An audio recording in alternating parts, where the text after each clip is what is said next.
One. Hi, my name is Monet Hamilton, and I will be interviewing an international student today. Can you please introduce yourself? Hello, my name is Tian Bagheera Gaspar. I am a senior electronics engineering major here at Norfolk State University. Awesome. Thank you so much for allowing me the opportunity to interview you. And if you don't mind, I would like to just jump right on in. Are you ready? I am ready. Awesome. Born ready. Sounds great. So, with you introducing yourself, you did tell us a little bit about yourself. That was going to be one of my first questions. But you did say that you study electrical engineering, correct? Electronics engineering. Electronic engineering. Yes. So, what made you begin studying that topic here at Norfolk State? The reason is first, me growing up, I used to mess with electronics since there was lack of resources there. Mm-hmm. They really didn't have like a lot of opportunities to pretty much take things apart and break them. So whenever I had an opportunity, let's say flashlights or whatever, I would take batteries and pretty much try to connect them or mess up like go outside once I see a broken flashlight. I would take it apart and put it together. So I was always curious about what goes on in electronics. What makes things work and function. And also, I wanted to do something that's going to better the world. Give back. Yeah. Awesome. So you mentioned that you had a lack of resources. So that's kind of what made you get into your field. Well, with the lack of resources, where are you initially from? So I was born in Rwanda, in a country located in East Africa. Okay. And I was raised in Tanzania. So my nationality is actually, I am Burundian, basically. So I am Burundian, born in Rwanda, raised in Tanzania. So it's a little bit confusing, but that's how it is. Oh, that's so interesting. When did you come to America? I came to the U.S. in 2007. And so it makes it around 9 years now. Okay, how was the transition?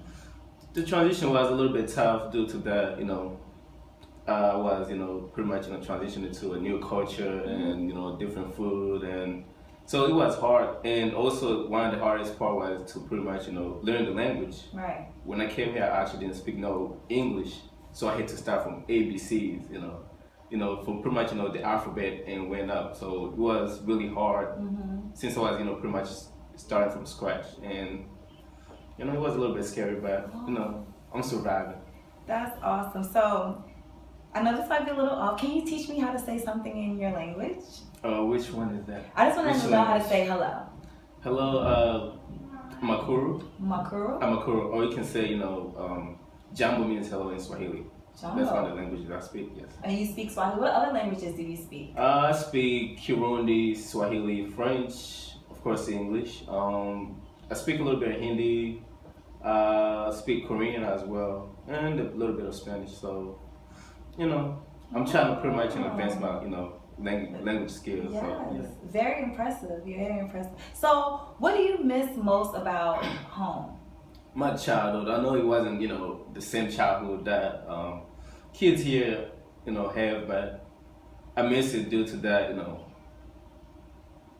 was, we had a lot of, interaction out with the outside world, meaning, we didn't have no video games or electronics to play with, so we actually went outside and did, activities, like running, we played soccer, volleyball and all that. And also one other thing that I miss a lot is that most of the foods that we used to eat were organic. So the food that I consume now, since they are genetically modified, it's killing me inside. And I know it's not healthy, but I have no choice as of now.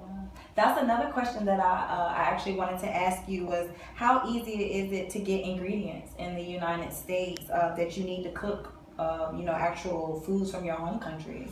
It's a little bit tough, but what I usually do is that I go to international markets, like the little store international markets. They usually have like, certain ingredients that we can combine together to pretty much, get something closer to what we used to eat. Right. But they definitely, it's a hassle, but we get it, we get it. Yeah. Try to make it work with what you can. Yeah, you gotta make it work. Use your resources. You gotta use your resources and, see what you can find. Totally. So, what are some popular foods in your culture? We have pretty much, growing up, we eat sweet potatoes. They're not the same sweet potatoes that your people here in the U.S. eat. They're more hard instead of being squishy. A lot of people love that. Also cassava. cassava leaves is very popular. Also, we have something fufu. Fufu is pretty much you take flour, and it can be cassava or corn, corn flour. You grind it, you boil water, it goes to to boil, and you pretty much make like a dough, like it's like a dough, and then you serve it like with soup, fish, or some kind of stew. Yeah. Or it can be beans or whichever sauce you prefer. That sounds really good. Do you do your culture? Do y'all eat with your hands? Always. Because I established that when I was in Europe and I had some African friends, and they ate with their fingers, so that's normal. Extremely normal. And I mean, it's more easier, you're able to control what you're eating. Right. I mean, here it's a little bit different since, most of the foods are no finger foods, but like macaroni and cheese. Macaroni and cheese, you definitely, it's your fingers, so what do you have to be ashamed of? I love the idea. It's pretty nice. I do. I love the culture. I love the idea. I think it's great. Thank you. I do. No problem.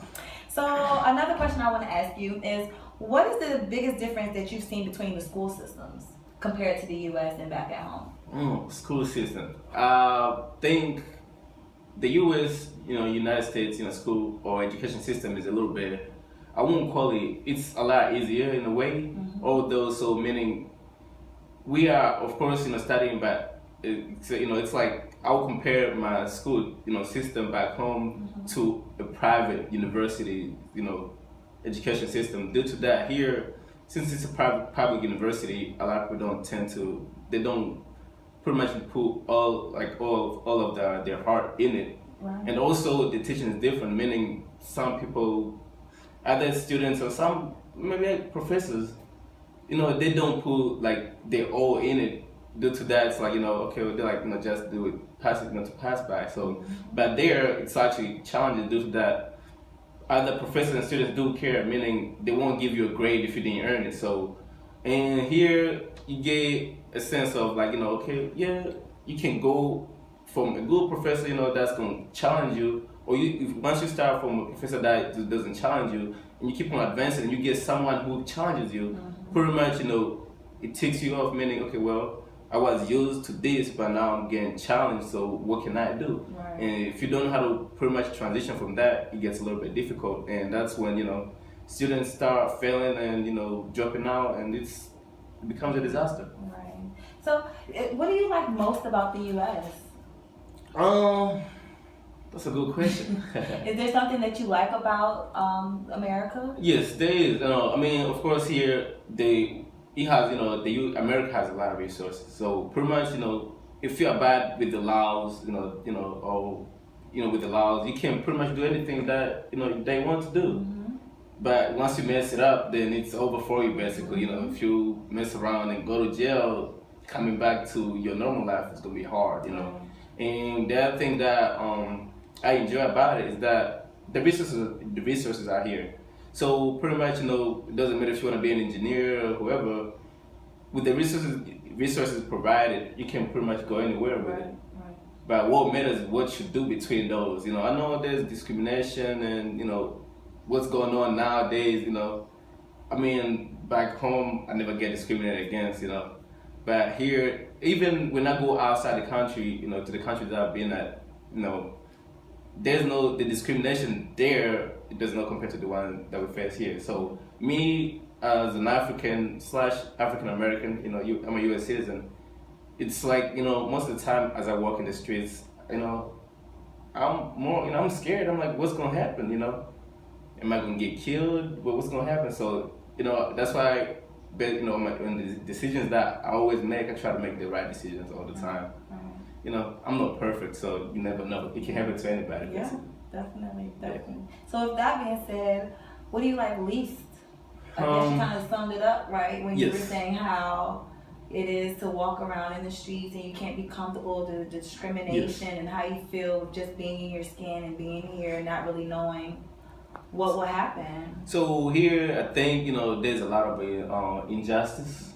Due to that, whoever has the money, more money, I could be right about the situation. Let's say get accused for something that I didn't do, but since I have no money to get a good lawyer, no matter how just I am, I can never win.